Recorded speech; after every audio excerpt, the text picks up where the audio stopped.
Mr. Lasater, the foundation that you're starting, explain to me what it's going to do.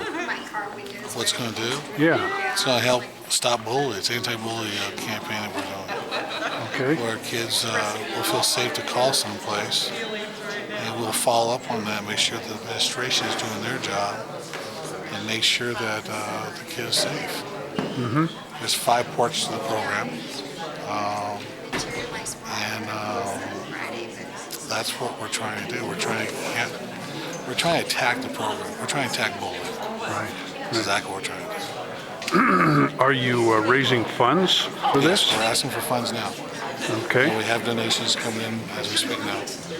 where should people respond to? They can respond. They can call me direct right now. The 800 number won't be up until probably the 18th and 19th now, they're saying.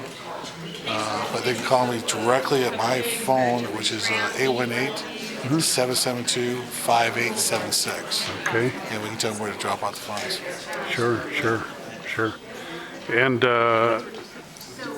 have you had a great outpouring from this community over this event? Oh, yes.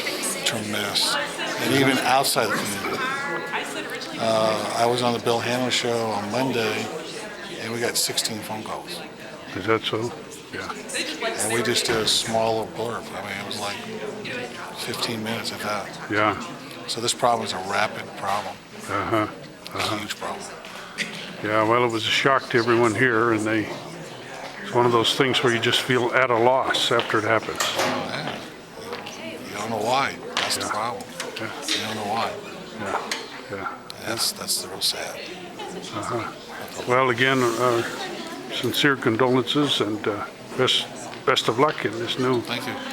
And maybe some people that are bullied will get a chance to draw attention to the administration so they can do something about it. Yeah, that's what we're trying to do. We have the 800 numbers in place as we speak now. They'll be activated on the 18th of this month. The second 800 number will be activated on the 20th for the parents. We've already received about 20 calls from different districts around here, and we're acting on those as we speak now. Project 51 is beginning to take like wildfire as far as the project goes itself. There's 5 parts of the program. 2 parts are the 800 numbers. One for the students can call in anonymously or call in if they're being bullied. We go to the school, we give them an incident report. They have 24 hours to investigate the incident report. By that time, we're talking to the student as well as their parents to make sure that everything's being followed up. The second part of the program is the parent. And I think we're getting more parents than we're doing students right now because the parents are right now, at this point now, they're fed up. They're extremely fed up at the situation and at the administration. They feel like they're being left out of the loop, and they feel that the administration is letting them down.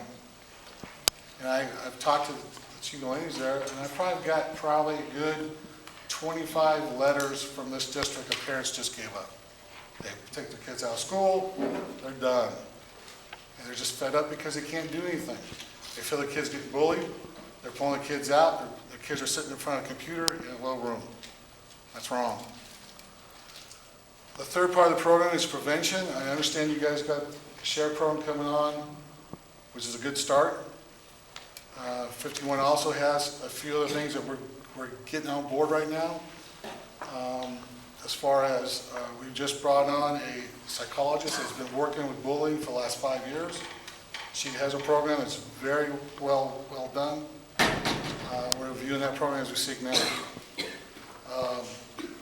The fourth part of the program is probably one of the most important programs, and it actually has to do with punishment. I'm finding out that punishment in most districts, there are really no punishments. The way Project 51 has it, if you get caught bullying the first time, you're out a week. You must write an essay about bullying. You must sign an anti-bullying pledge before you get let out of school.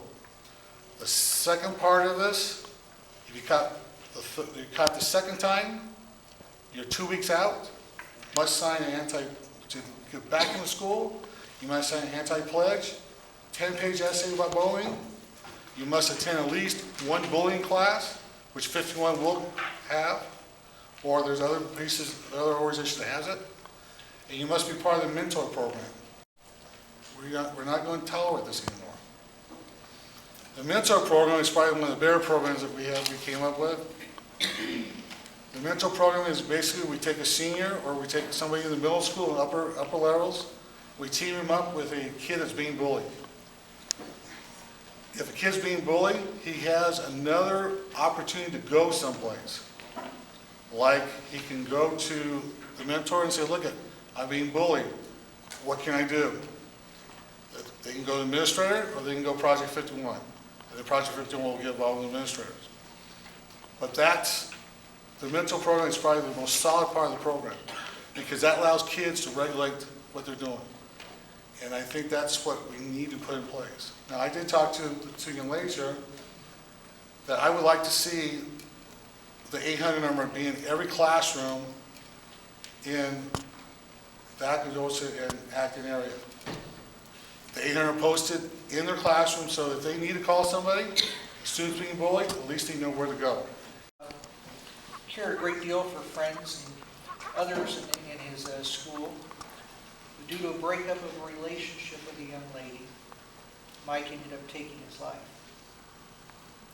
Pretty much in the same manner that Jeremy did. His family started this program shortly thereafter because at the time of his funeral, the kids remembered him, memorialized him by the placement of yellow ribbons all up and down the street to match the yellow Mustang that Yellow Mike was known for. Now this program is one that is designed to open lines of communication with parents, with teachers, and remove some of the stigmatism that's associated with people that ask for help. It's to pull down those barriers that keep people from asking for help. This same barrier that was taken down when my youngest son, Eddie, reached out to me several years ago and called me one night and said, Dad, I need you to come get me because I'm about to kill myself. My son, Eddie, was pretty much the same stature, build, red hair, happy-go-lucky kid who was bullied and oppressed for years throughout grade school, middle school, and high school. And he fell into the same trap of bullying. Bullying is something that is recognizable when the staff knows what to look for and how to respond. The Yellow Ribbon Campaign opens up some of those items for the staff to learn, to recognize, for parents and teachers to recognize. And it also opens up the one word that most parents are afraid to bring to their kids. We call it the S word. It's called suicide. Where you have to be able to open up to your child, ask them. When you see a child in crisis, when you see a child that has multiple truancies, grades are plummeting, a child is wearing a black hoodie around, a child stays up all night long in their room, won't communicate with others. This child is in crisis. And these same children are the same ones we see that are the self-abusers, the ones that we see on the charts of suicides. And I don't know if anyone's aware that we've actually had 3 other suicides within the last 70 days here in Southern California in the LA area. One of them actually a little bit further out in Victorville, a young lady, 14 years old, that ran onto the freeway and stood in the path of a big rig. 2 young men, 19 years old, in the Valley Circle area of Woodland Hills on October 4th, that went out there on a suicide pact and shot themselves in the head. And then Jeremy's. In fact, in the last 33 minutes since I've been here, at least 2 suicides have taken place, because suicides take place every 16 minutes. It's the 4th leading cause of juvenile death within our boundaries.